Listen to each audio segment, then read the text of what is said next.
on Afghanistan. Mr. Trump is not the first world leader to be manipulated by generals and other assorted, self-centered hawks to deny the truth about Afghanistan. Let's be real, okay?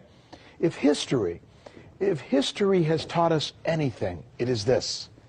Afghanistan is a place where empires go to die.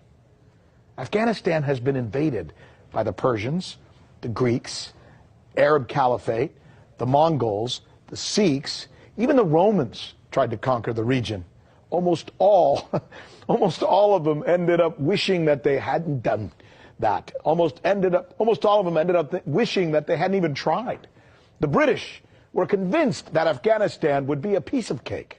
Not once, but 3 times. There was the first Anglo War, 1838. There was the second Anglo War, 1878. And then apparently asking themselves, come on, how hard can this be? They went in again. They went in for a third Anglo War. It was called the Anglo War of 1919. The outcome? Always the same.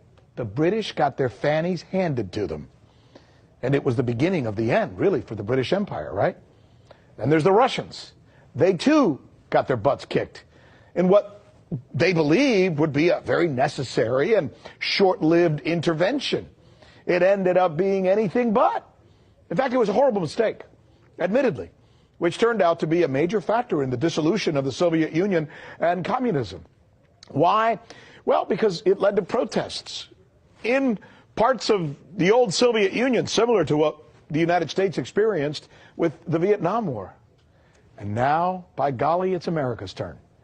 And 17 years later, there's still no victory in Afghanistan, no end in sight. In fact, most of the news is not good.